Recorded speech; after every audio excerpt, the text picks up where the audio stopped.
Lionel Messi একদিন ফুটবলকে বিদায় বলবেন, এটা সবাই জানে। কিন্তু আর্জেন্টিনা ভক্তদের মনে সবচেয়ে বড় প্রশ্ন, মেসির পর কে? নতুন নাম্বার 10 কে হবে? সেই উত্তর খুঁজতে গিয়ে বারবার উঠে আসছে এক তরুণের নাম, নিকো পাস। মাত্র 21 বছর বয়সেই ইউরোপ মাতাচ্ছেন তিনি। মেসির সঙ্গে একই ম্যাচে খেলছেন। অভিষেক ম্যাচেই মেসিকে অ্যাসিস্ট করেছেন।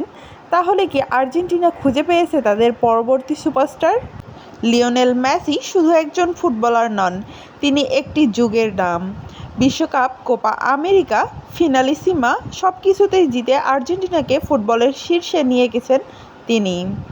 কিন্তু বাস্তবতা হলো 2026 বিশ্বকাপের পর মেসির আন্তর্জাতিক ক্যারিয়ার শেষের দিকে এগিয়ে যাবে। আর তাই এখন থেকেই ভবিষ্যতে দল গড়ার কাজ শুরু করছেন coach Lionel Scaloni. Coach Lionel স্কালোনির পরিকল্পনার কেন্দ্রবিন্দুতে আছে এক তরুণ প্লেমেকার, নিকো পাস। 2004 সালের 8 সেপ্টেম্বর স্পেনের টেনেরিফেতে জন্ম নেন নিকো পাস।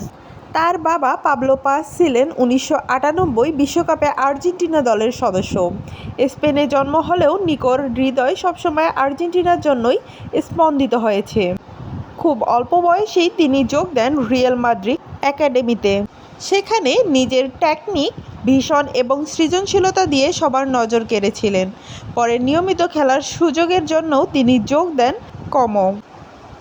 আর সেখান থেকেই শুরু হয় তার আসল উত্থান। এবার আসা যাক সেই প্রশ্নে, কেন তাকে নতুন মেসি বলা হচ্ছে? নিকো পাস বাঁ পায়ের একজন অ্যাটাকিং মিডফিল্ডার।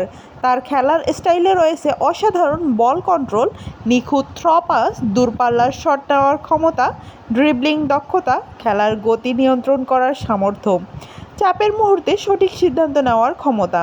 সবচেয়ে বড় মিল হলো তিনি মাঠের ডান দিক থেকে ভেতরে কেটে এসে আক্রমণ তৈরি করতে পছন্দ করেন, যেটা একসময় মেসির ট্রেডমার্ক ছিল। তবে একটি বিষয় পরিষ্কার, নিকো পাস মেসির কপি নন। তার উচ্চতা বেশি, শারীরিক শক্তি বেশি এবং তিনি মিডফিল্ড থেকে আক্রমণ পরিচালনায় বেশি স্বাচ্ছন্দ্য। 2024 সালে বলিভিয়ার বিপক্ষে বিশ্বকাপ বাছাই পর্বে আর্জেন্টিনার জার্সিতে অভিষেক হয় নিকো পাসের।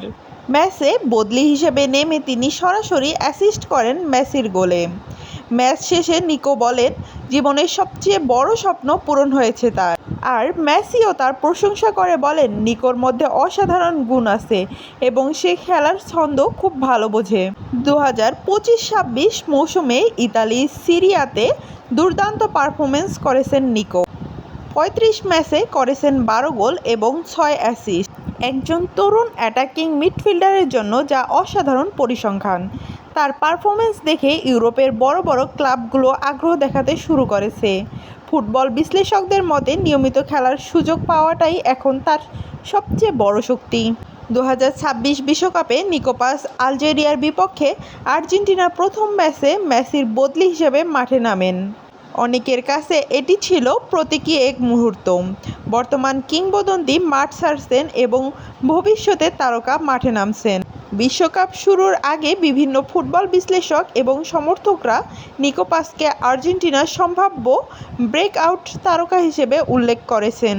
স্কালোনির পরিকল্পনায় নিকো পাসের ভূমিকা।